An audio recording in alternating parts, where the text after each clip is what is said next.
And welcome back to another edition. It's all about the youth. I am your host, Aaron Sutton. And I just really like to thank you guys for staying locked in with us, staying tuned in with us. Man, we've given you guys a phenomenal show week after week. This week, we promise not to let you down. Last week was very interesting, man. We had some great guys on here, man. They were talking about Daddy Daycare. Daddy Daycare was a hilarious show for me, but very informative. I like that they were able to discuss their views of how, daddy coaches operate within an organization, how that you can prevent, the attrition from happening when daddy coaches are leaving the organization and you're left without enough support to be able to continue to function at the level of where you were in the past. So we always want to make sure that you have those guys involved in your organization. They're going to help you continue to thrive and continue to grow. But as we continue to talk about great topics and cover great subjects, we get into some interesting things on today. We're going to go ahead and start focusing on the summertime. The summertime brings about that round ball, man. Y'all know the 72-degree action, the basketball life. AAU. Is it helping or hurting our kids? We're going to ask you some questions. You guys sent some great questions to me. You sent some phenomenal questions to me, and I'm going to get into those things, man, as we talk about how this sport has evolved and developed over the years and how people have been able to exploit it, and they've exploited kids or they've helped kids. So we have two sides to every story.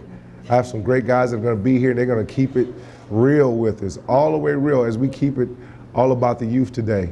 And like I said, I just saw some great things, some great captions of great coaching. Then I saw some guys who said, man, I hate it. I can't stand it. I don't want to be a part of it. I don't want my kids to be a part of it. So we're going to ask the question, why do you feel like that? Why don't you want your kids to be a part of the phenomenal global sport of basketball in the AAU form? Does it take your kid away from the value of playing basketball? Does it take the value away from your amateurism experience? These are the things the questions that was going to be asked today of the coaches that we have on the show. Like I said, today is going to be an action-packed show. You don't want to miss it. Just to keep it locked to what we're doing right here on It's All About the Youth, baby. It's all about the youth. Stay tuned to It's All About the Youth Talk Show.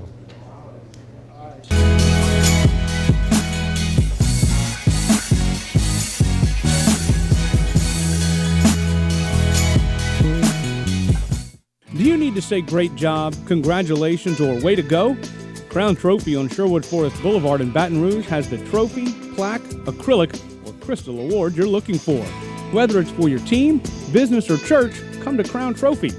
We guarantee the highest level of customer service, and there's no charge for rush orders or trophy engraving. We're nationally known and locally owned. Visit us online to view our catalog at www.crowntrophy.com.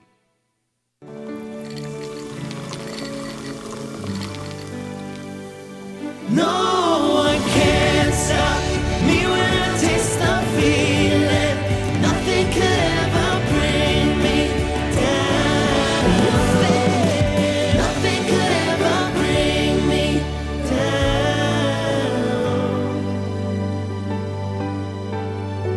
down. Taste the feeling. At Roadrunner Towing, we love our God, our children, our nation, and yes, our sports. So let's play ball.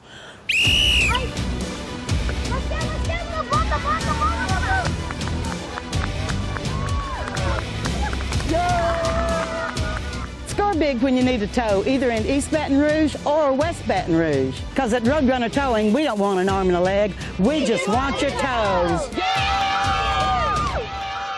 Hey, Mike Benson from Rocket Work at Eagle 98.1. Have you ever heard my band Studio 4 play? We do an acoustic jam every Thursday night at Scoreboards on Coursey, and we'd love you to come on out. We feature local artists after each set, too. If you want to perform, send a demo to me, Mike at eagle981.com, and we'll put you in the queue. Join us for food and drink specials, prizes all night long, and more. Studio 4's Unplugged Acoustic Jam with me, Abby Lee, and JoJo, every Thursday from 8 till 9:30 at Scoreboards on Coursey with Eagle 98.1.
With AAU has killed our league from the perspective that these kids are not being taught anything. They have intentions and they want things, but the way they see it is not how our league works. Yeah. You earn everything in this league. You're not entitled to anything. Kobe, you've been pretty critical of the AAU system and the way American players are brought up. Not pretty critical.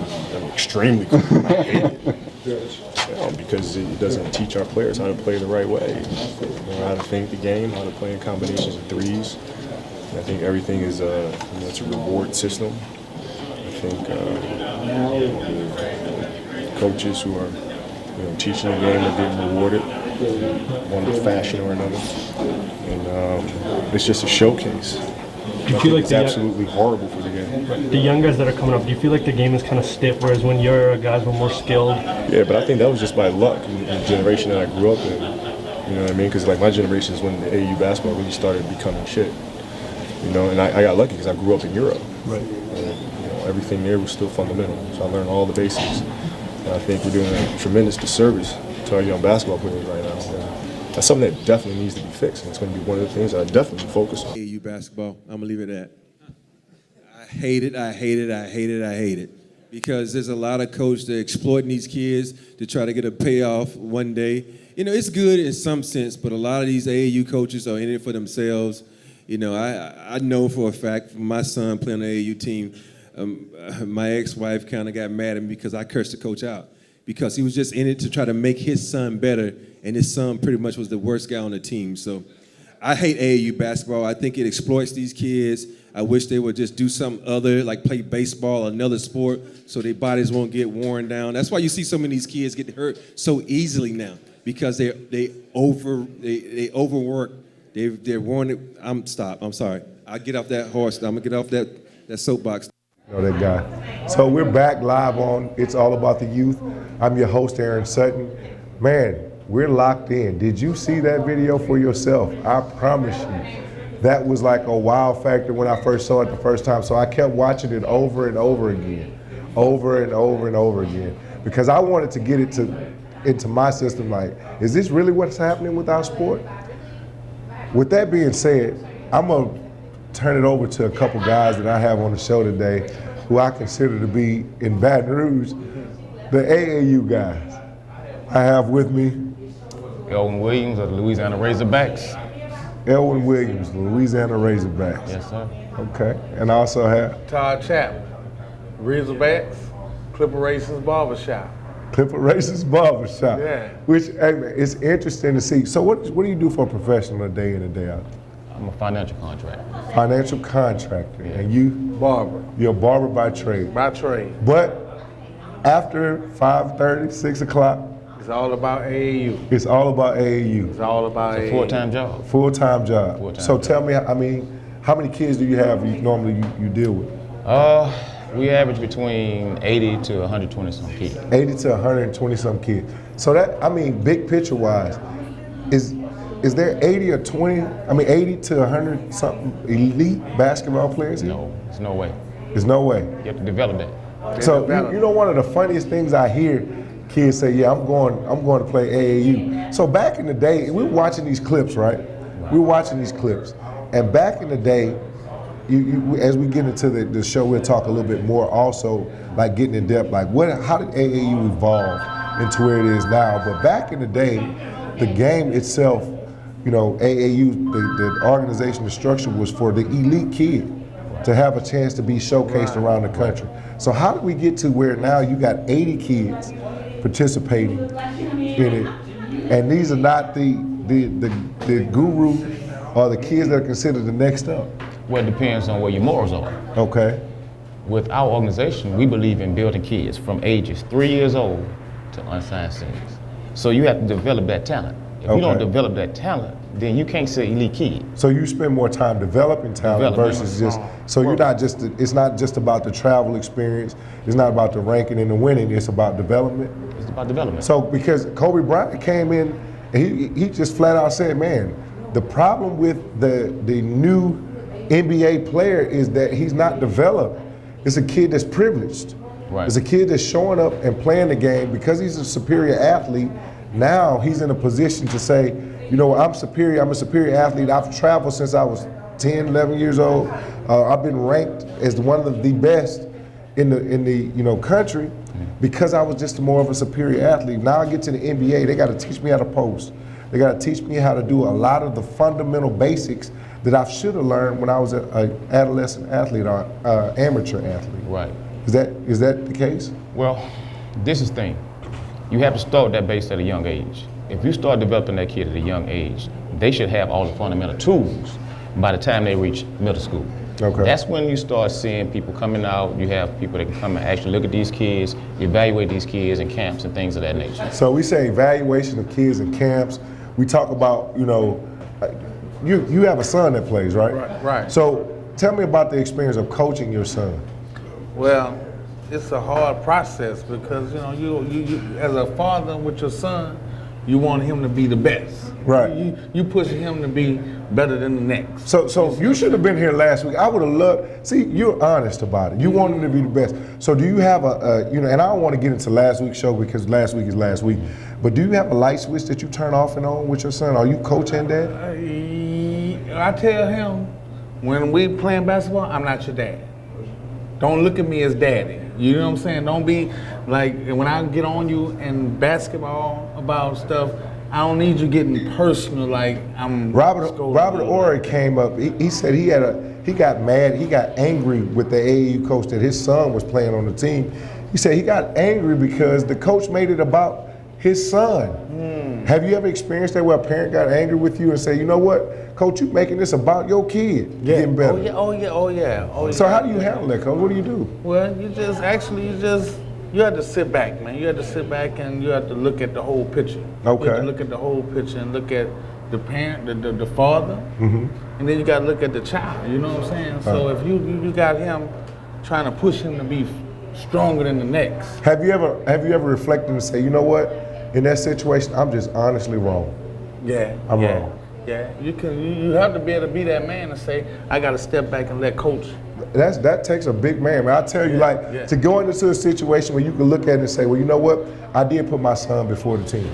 Yeah. I did make a mistake, and I called my son's number, and I should have called little Johnny because he was hot right then. Have you ever experienced that? Yeah, I have a son right now. He plays, and with me, I break it down to my son. I was doing this 15 years before you even brought to this world. Right. So this is the thing. I give you all the tools daily as a father figure, right? Because when you, at the end of the day, all this stuff that we do for these kids, as far as with the structure and building this situation, is for life lessons. Competition. That helps you in the job force, in school, the whole overall substance. Now with my son, I'm like this.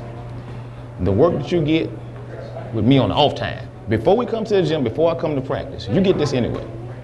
When you get to the gym, I don't have the time to deal with you in the gym because I put it in with you already. I have to give it to the other kids. So Coach, what you're basically alluding to is that you have a practice prior to practice, or is it more so one-on-one time? Is it dad-son time, or is it more like one-on-one time so I can make sure that you get to be advanced and elite? Do you feel like that's the case? Not so much as that, but I give you a schedule. You have a routine that you have to do. Your morning routine, your afternoon routine. Even your nightly routine before you go to bed, because education is first. Okay. So academics is first. But once academics is over with, you have your workout. Just your physical workout. So on the circuit, you guys are gonna come up against kids that are gonna be 6'6", 6'5", 6'3", 12, 13-year-old kids. I don't know the size and the dynamics of your kids, but ideally, what do you tell a kid that's athletically gifted and he might be like Isaiah Thomas? Smaller player? Ball player. A small ball player. Now, you gotta play fast and smart. Yeah, you gotta speed the game up a little bit. You gotta speed it up. You gotta have that heart to it. Also, I'm a tweener, coach. I'm 6'6", right? Right. But I play like a big man. Would you tell him, look, son, do you get to a point where you say, you know what, have you ever tried football? Have you ever told a kid that? Oh yeah. In some instances. Soccer. I tell them soccer. So how do you feel like how do you feel like the football coach receives you guys right now? What's your relationship like with the football coach? You know what? I just saw y'all both of y'all facial expressions do like this, like. So that means we've had some interesting conversations happen, right? I'm gonna tell you. I'm gonna be honest with this. We've had to have some interesting conversations. Because you talk to me. With you knowing me, you know Right. I came from the football structure too. Right. Football. Okay. So what we do more of a cross training, CrossFit training. Cross training. Okay. Yeah. So explain it to me. What happens is we train kids for all sports. Okay. Quickness. So you got Swiss Army knife going. Yeah, we make plyometrics. Yeah, we want So them you all do- to play all sports. Okay, but I'm talking about when this AAU season kicks in and you in the middle of all season training, right? So what's the age groups that you usually work with? How old? What's the oldest kid that we start training at the age of 3. Okay. 3 all the way through unsigned seniors. For those kids that don't get that scholarship or they want to wait and see what's out there, try to get a better position. Better offer. Yeah. So 3 yeah. to unsigned seniors. So I'm imagining, man, that basketball coach. How's your relationship with the local basketball coaches? Yeah, pretty good. I mean, That I just saw that facial expression coming in. So I said high school football coaches and high school basketball. It's tough because look, this is the question that I have, and I wish I had a high school coach here today to explain their point of view because a lot of them feel like they lost power. Is that true? In some instances, it depends on the person.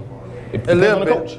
It depends on the coach. It depends on the situation and structure, the organization, and what you have. With me, with our kids, and I'm putting this on record, most of the high school coaches in the area, metropolitan area, if we have kids that are coming through middle school, going to high school, they want to talk to us.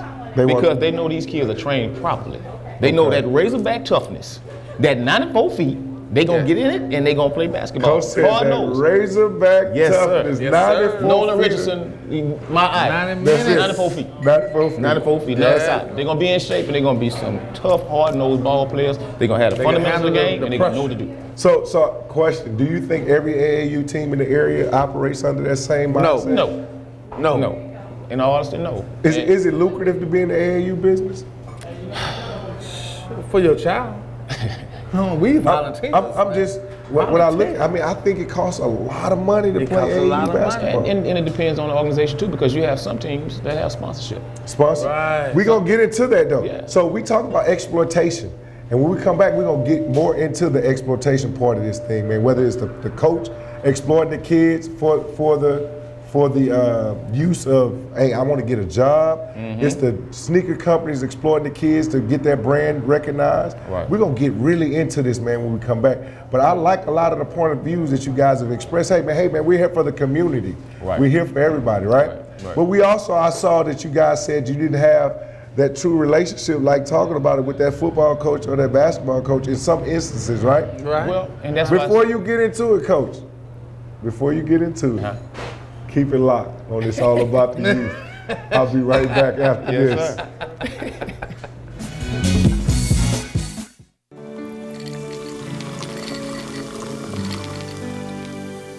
No one can stop me when I taste the feeling. Nothing could ever bring me down. Nothing could ever bring me down.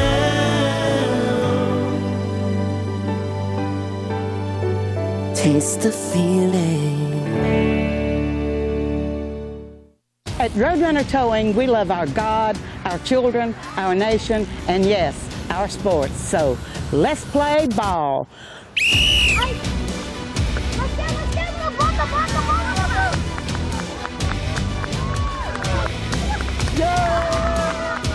Score big when you need a tow, either in East Baton Rouge or West Baton Rouge. Because at Roadrunner Towing, we don't want an arm and a leg. We just want your toes.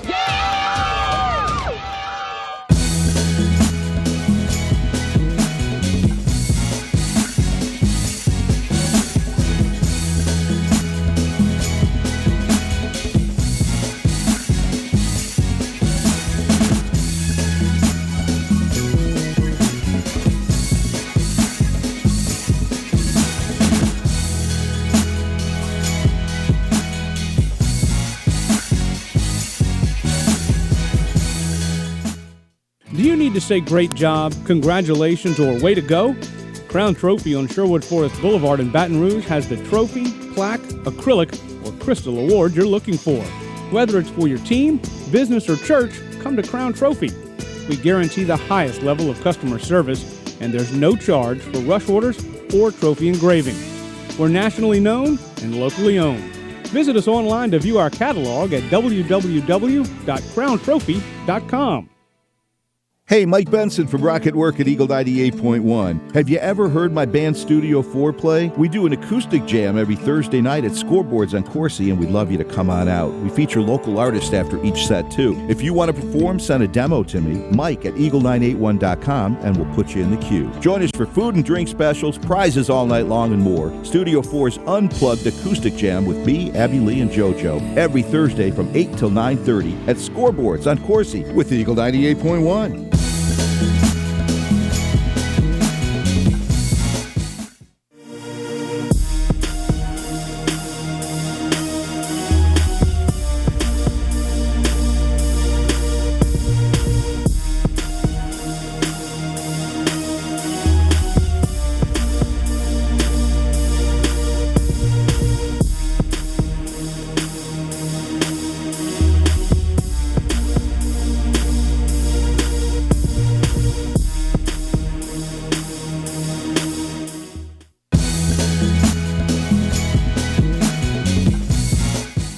AAU basketball? Is this a positive or a negative?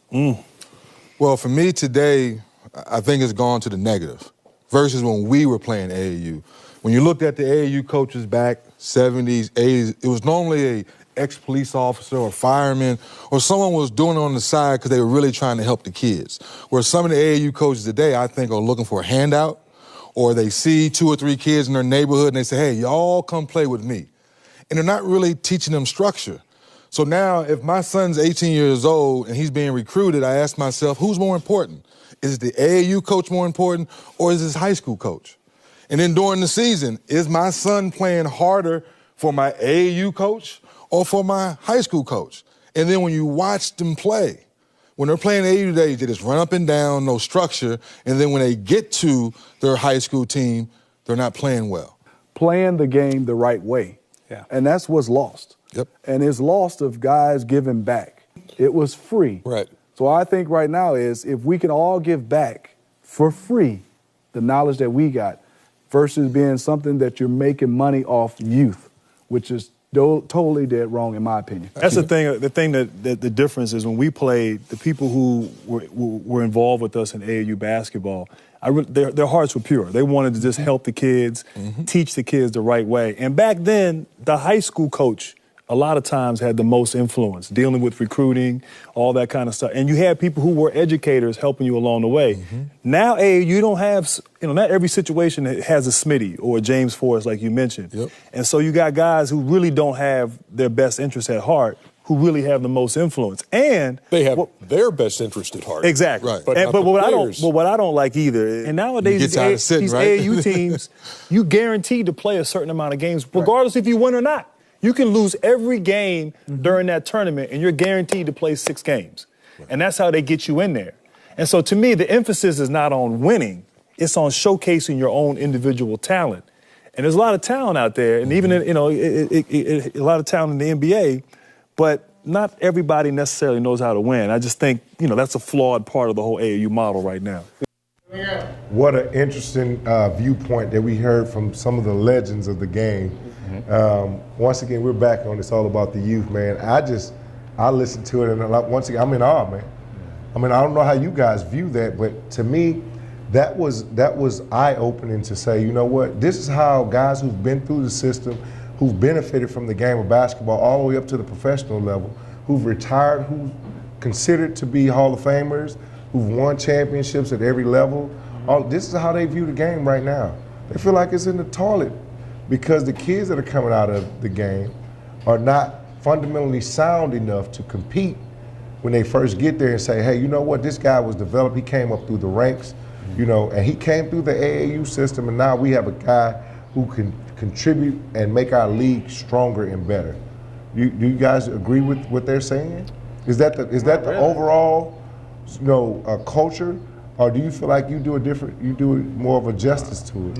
I feel like it's It's a difference between what I may do and the next person may do. Okay. Now, the overall consensus, yeah, they're right. They're right. They're right. That's why.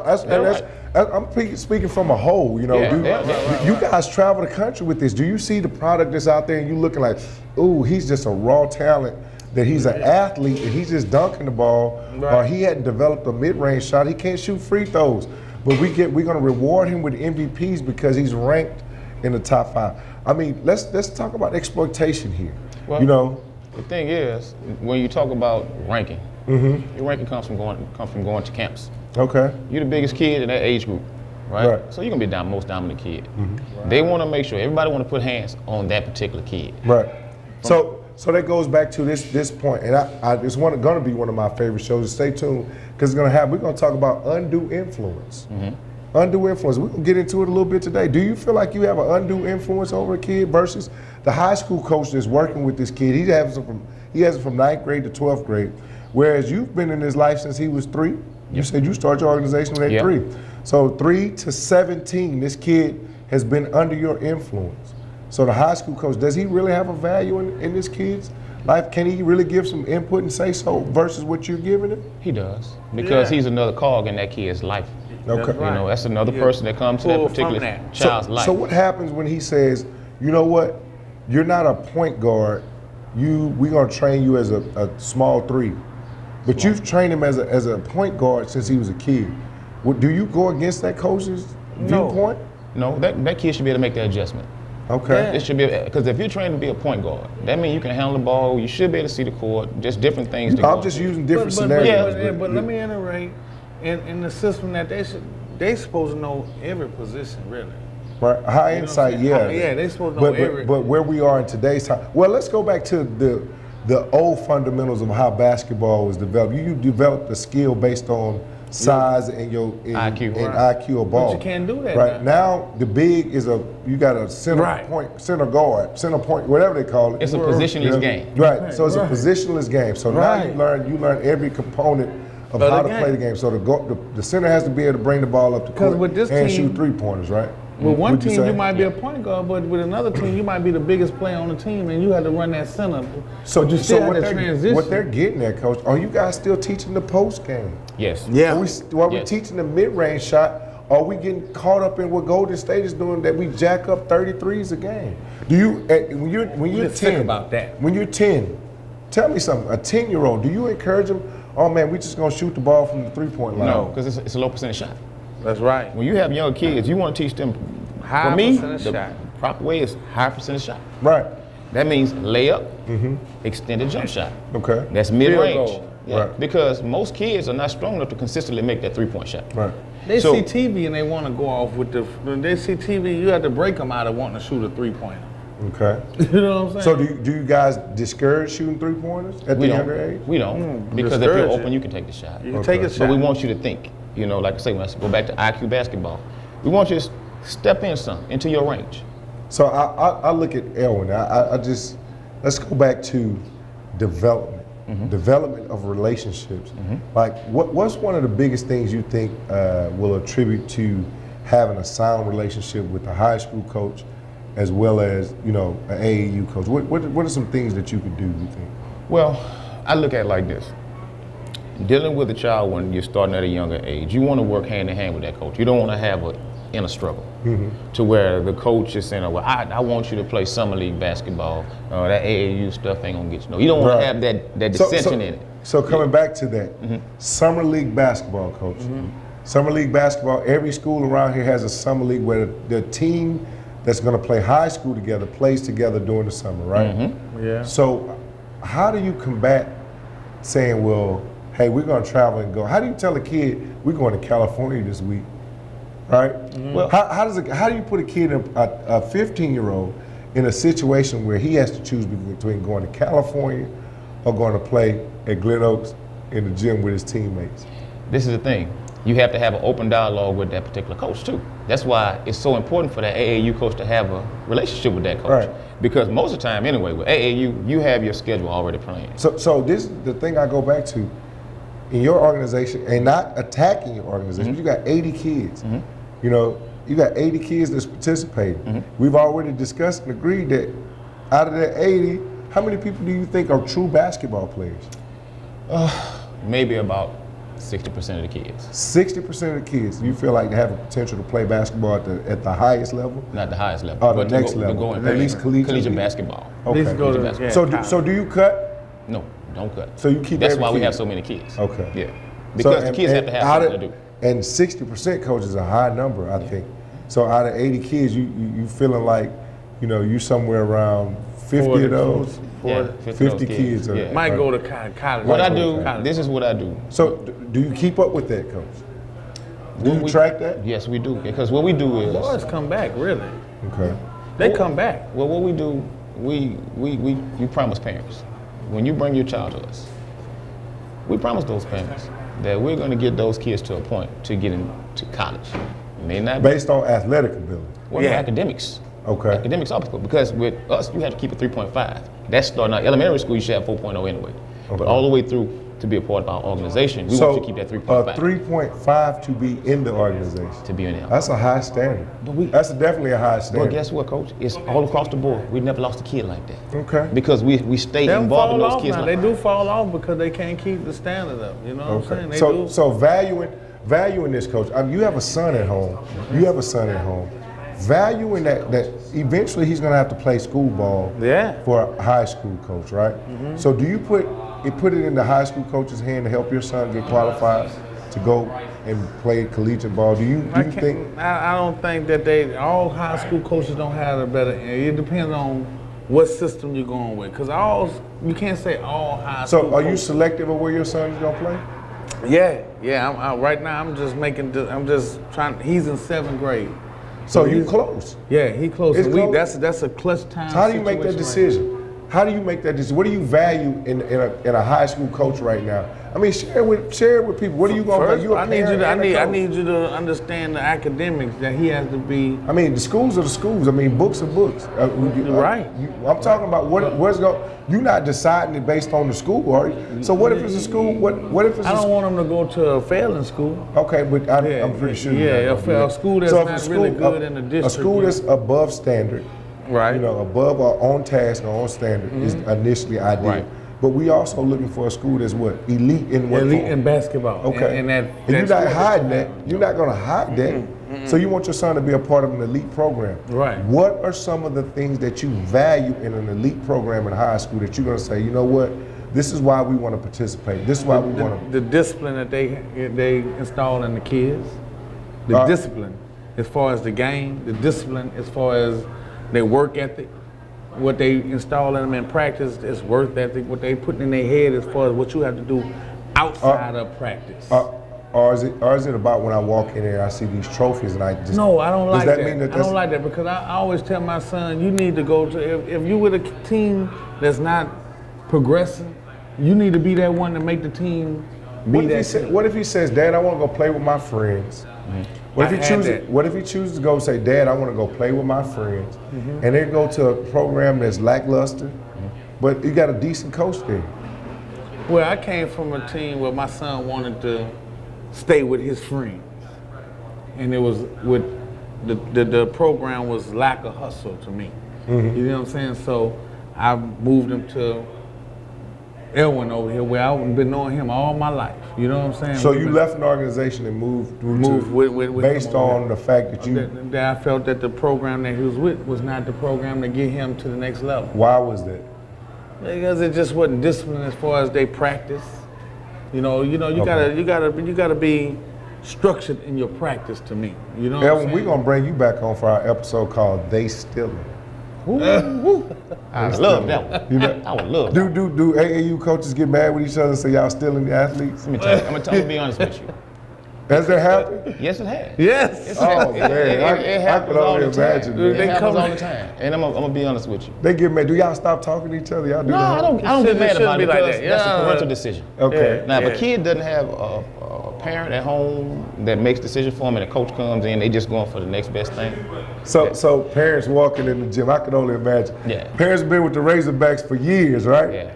And now they walk in the gym, they got a different team logo on the front of that thing. It doesn't change. Do they stop hugging? Do they stop talking to you? Well, it depends on how they perceive you, because with me, I'm gonna still treat them the same way, especially the kids, because it's not the kid's fault. The kid was innocent, right? Yeah. Right. Coach, But a parent decision. We touched on something earlier, but I wanted to go back to it to make sure that we cover it for our viewers. Coaches getting paid to coach at AAU. You guys say you guys are on the volunteer side of it. Right. Have you ever talked to a coach that said he got paid, and what type of money is in AAU pay-wise? It's a lot of money. I mean, you're talking about major corporation and brand sponsorship. So when it comes down to that, you have a stipend and you have to make it work however you see fit. But you got to move that team around wherever they say go and play in all their classics and events. Yeah. Right. And you have to, and a lot of times, more so than not, you have to perform with that group they give you. You have to be able to make sure that team wins to keep that brand looking good. Okay. Nobody wants to have that unseen brand. Okay. Brand on them anyway. So brand affiliation increases the revenue opportunities. Yes, the it bottom does. line, Yes, of it course. does. Right. Yeah. So tell me something. So Nike comes to you tomorrow and say, you know what, Coach, we got a $20,000 check. We want you to become an exclusive Nike team. Are you willing to do that? Yes, I am, but it's going to be certain stipulations. I've been in that position before. Okay. We've been a Team Jordan team for years. And the thing is, I can't sell my soul. I can't sell my name, because we predicate off of other things. It's been built off other things. So the value system in your organization is it's still, going to be there. Okay, it's value. Coach, I also look at this. Going back to, kids, you said kids, you got a high percentage of kids that go on to play collegiate ball from your organization. Do you have a lot of them that are playing NBA ball? Do they make it? I only have one. Marcus Thornton, he came through the organization. He played with quite a few organizations within Baton Rouge. Okay. But I have quite a few kids that play collegiate basketball. Collegiate basketball. And they come back and they're part of it? Yes, they are. So how does that feel? Elaborate, how does that feel for you? Man, I feel great, because you're giving a child, some kids don't have that way out of their neighborhoods. So you give them an opportunity to be seen, to show their talents, and then if they're an academic scholar, that's even better. So they get a chance to succeed in life, and then can come back and give something back. So I mean, you have to feel good. It's that hug and embrace for what you're doing. That's it, man. That's when you start with the little kids, and build them up. Right. And they come and help them practice and everything. They'll come back and help. Help in training. So they're part of the brotherhood. They're part of the brotherhood. It's family. Yeah. After every chant, we be like, family first. Family. It's family. Family first. You know what I'm saying? It's family. So you heard it yourself, man. We had some phenomenal guests on today, man. I really appreciate you guys giving us some insight on how the world of AAU operates. Also, giving your viewpoint on, is it good or is it bad? But you gave a different side of it that a lot of people didn't know. We showed some clips from some viewpoints of, guys we consider to be legends in the game, and they gave a viewpoint saying, well, hey, we feel like this, but you guys gave a different side of it. Yeah. And I just want to really appreciate you guys for taking out some time today. Appreciate it. And stopping by, man. I appreciate that. I've seen you guys in action, man. I dabbled a little bit and called myself coaching a little basketball. You ain't do bad, Coach. You ain't do bad. You ain't do bad. No, but we had a good time, man. And like I said, I just want you guys to continue to be in our community, continue to work with our youth, man, and making a difference. That's what it's about. Yeah, that's what it's all about. That's most first. All right, and keep it locked right here on It's All About the Youth, because we'll be back with more about AAU.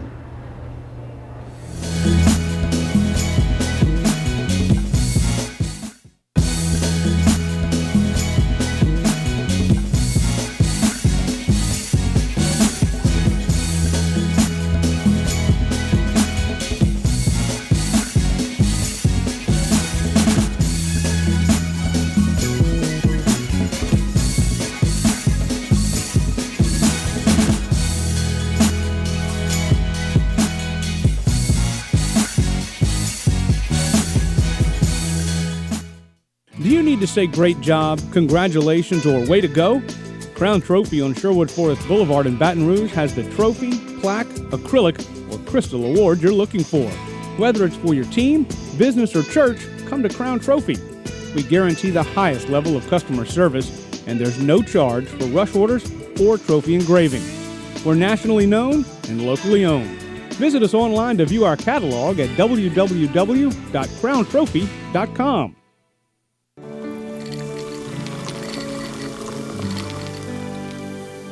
No one can stop me when I taste the feeling. Nothing could ever bring me down. Nothing could ever bring me down.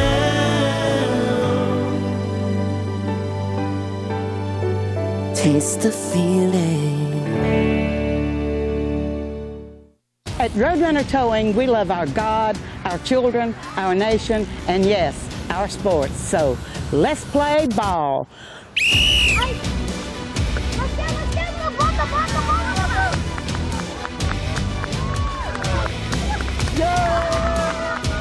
Score big when you need a tow, either in East Baton Rouge or West Baton Rouge. Because at Roadrunner Towing, we don't want an arm and a leg. We just want your toes. Hey, Mike Benson from Rocket Work at Eagle 98.1. Have you ever heard my band Studio 4 play? We do an acoustic jam every Thursday night at Scoreboards on Coursey, and we'd love you to come on out. We feature local artists after each set, too. If you want to perform, send a demo to me, Mike at eagle981.com, and we'll put you in the queue. Join us for food and drink specials, prizes all night long, and more. Studio 4's Unplugged Acoustic Jam with me, Abby Lee, and JoJo every Thursday from 8 till 9:30 at Scoreboards on Coursey with Eagle 98.1.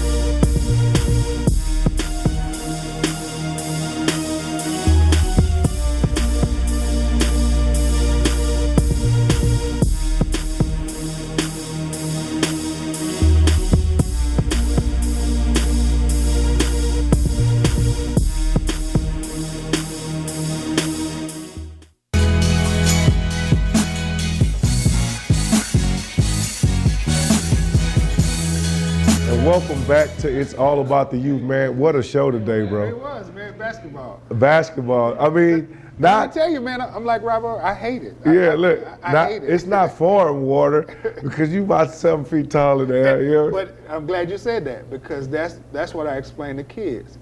If your mama 5'5", your daddy 5'6", there's no chance that you're going to be 6'5". And right now, unless your pawpaw was that big, you can't just say that. Man, I'm still saying. Your pawpaw might have been that big. I've seen too many kids that could have been great shortstops. Right.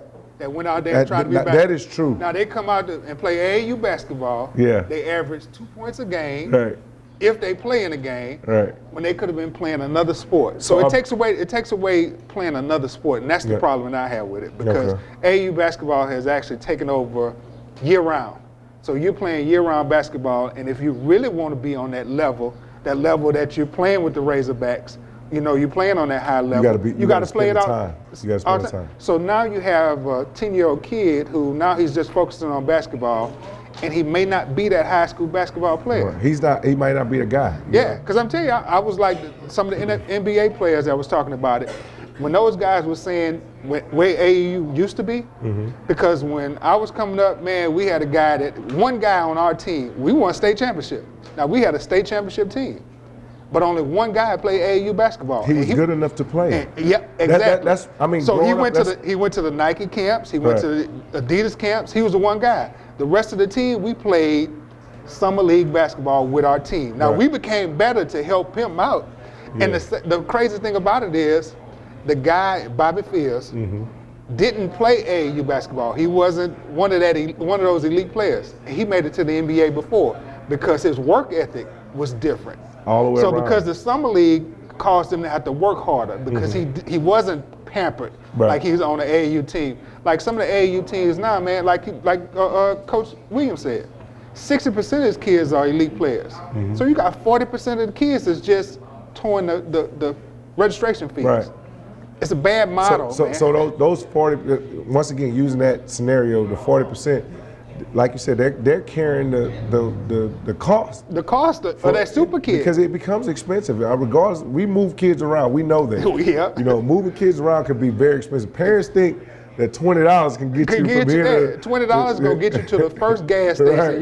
Your child gonna spend that money up in the first gas station. Because we done had times. We done been on the road. Because it's not about AAU basketball, and the reason the topic of the show, we talked a lot about AAU basketball, but we really didn't hit on the fact that AAU basketball has messed with the youth sports culture.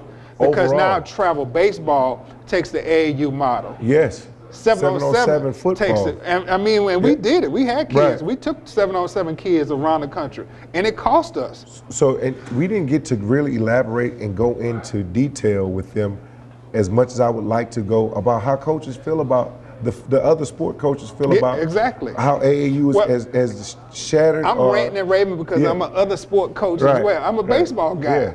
So I figure summertime is supposed to be for baseball. I'm a firm believer of playing the sport in its season. Right. I like the idea that Coach Williams said about the CrossFit training because that's really good. So now you're getting trained not just on sport-specific stuff, you're getting trained on your body. Because that development age from 10 to 13 to 14. Something that came about though, because kids were saying, I don't like baseball. I want to continue to play basketball. And that's because that carrot, and you mentioned it, you asked a question on it. What's the difference of me traveling to California, me saying over at Anna T. Jordan playing a baseball game? I'm going to travel to California. Right. But the travel baseball has taken that same model and said they're going to travel as well. So they have been traveling as well. So that takes away, because all said and done, man, the recreational kid, the recreational athlete is getting hurt by the amateurism side of this is being questioned, because now when you start putting big brands involved, and you saw it back when Nike and Adidas and all the evolution of how it came about. The history of AAU basketball is based off of 3 dates. Yes. 3 different contracts. Jordan came out with his Nike contract. Kobe Bryant got his Nike contract, and golly, I forgot the other guy. Not Elton Brand. It was somebody else. The third guy got his contract, and that changed how AAU basketball was. Allen Iverson. No, I think it was. I want to say. I think it was AI. It had something to do with AI. I'm telling you. Tracy McGrady. T-Mac. Tracy McGrady was the other guy. When he got his contract, it changed because all those guys, Kobe and the Tracy, was coming out of, just early out of high school type stuff. So it affected how high school recruiting started becoming for AAU basketball. That's right. So it changed. It became that money game, and it's so lucrative. Then I was funneling the money.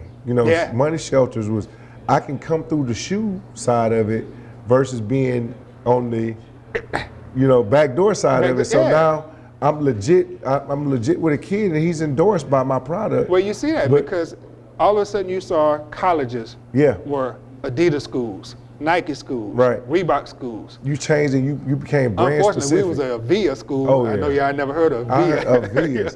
They sell them at Walmart right now. But our coach got a contract off of that. Right. We were a Via school. He actually was able to buy a car off of that. So just imagine, he bought a Hugo, one of those cars. But just imagine some of the bigger contracts that were going out to the Temples and the Georgetowns and the Kansas. I'm talking about the powerhouses. Through the time, the Michigans and stuff. So when you saw the Fab Five come out, you knew that the Fab Five, Chris Webber and them played AAU basketball. Speaking of that, going back to the Fab Five were not just teammates at Michigan, and people were surprised that they started 5 freshmen. No. Go back and trace. They played AAU basketball together. And the AAU coach told them that you had to go to this certain high school. This is where you're going. Now the one thing I have to give to Chris Webber, because he mentioned about his AAU coach, he said that the AAU coach told him that he had to keep his grades up. Right. You were getting a better education going to that school as well. So you look at LeBron and his friends.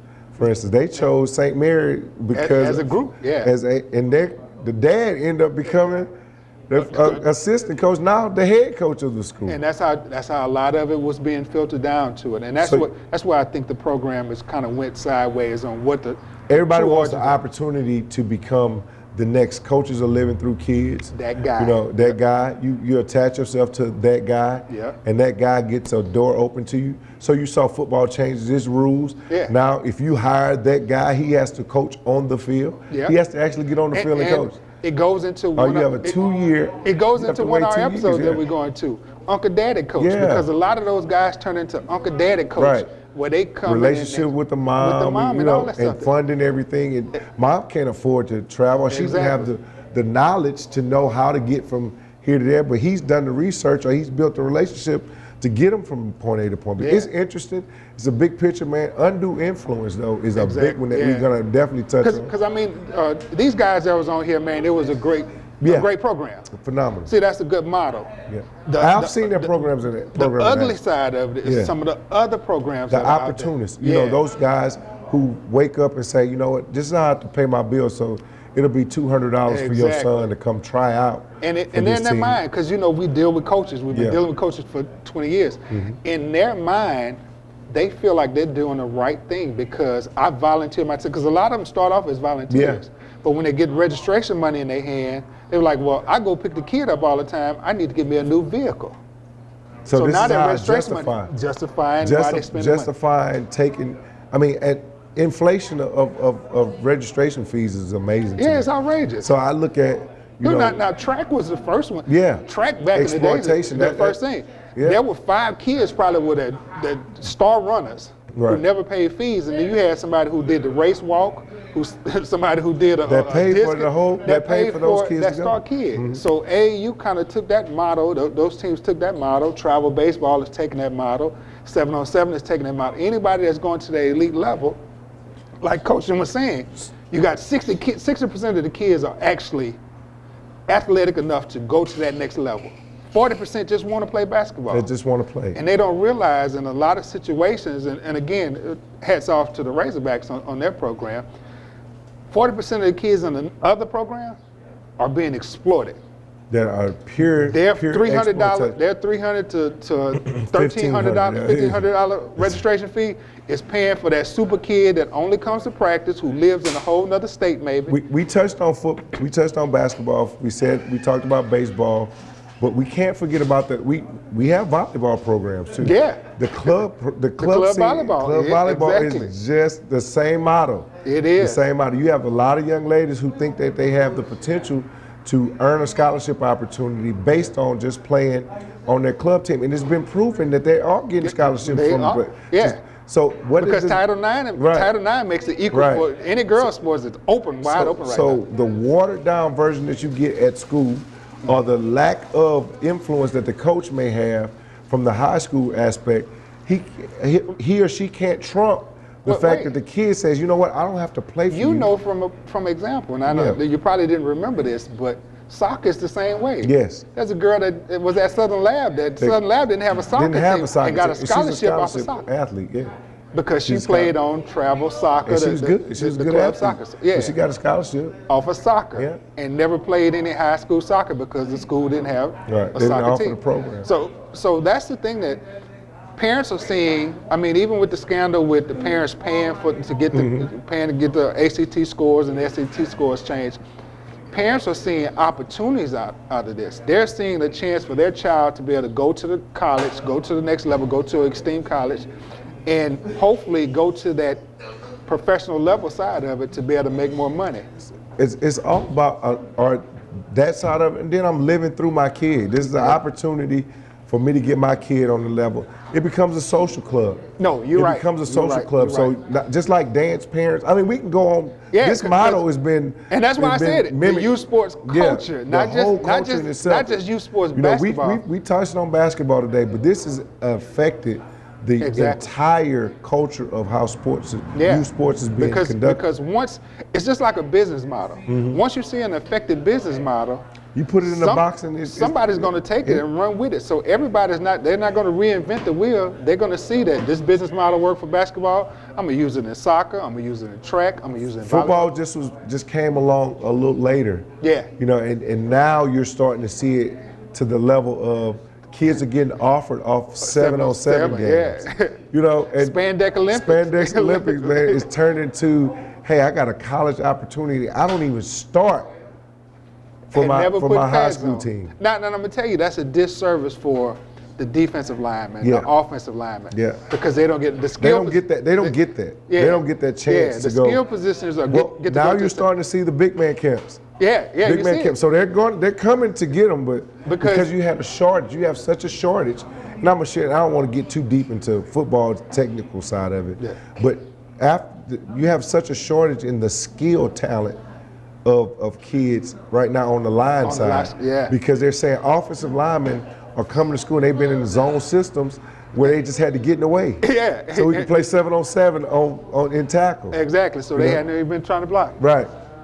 Right. So it's been very interesting to see how do you continue to develop a kid in a culture that says you don't have to be developed. You just need to be good enough to play. And that's what basketball. Where are we with that? That's what they're complaining about basketball. Yeah. What's the cure? But I'm glad you talked about football, because our next episode, and I mean we have a graphic about it. Our next episode is actually going to be about, does God really care about football? Does God really care? Does God really care about football? And the great thing about it is we're going to have the author on here, and we're going to have a really esteemed guest. We're going to the religious sector on this one. Right. We're bringing we're going to have church next on the next session. Right. That we're going to talk about it. Does God really care about football? Does God really care about football? I tell you what, though, looking back at my views of how the game of football has blessed my life and how I've been able to evolve through playing the game, coaching the game, or even just being around the game, it helped me to become a better person. And that's good. And to be a servant leader. So I look at it from that aspect. And again, it goes back to our prime goal is make our youth a priority again. Right. We want to make our youth a priority again. We're not Donald Trump or anything, but we want to make our youth a priority again. It's all about the youth. It's all about the youth, baby. If you're not in the community, do your best to get in the community. We'll see you next time on It's All About the Youth Sports Talk. 3 out. Well, we just.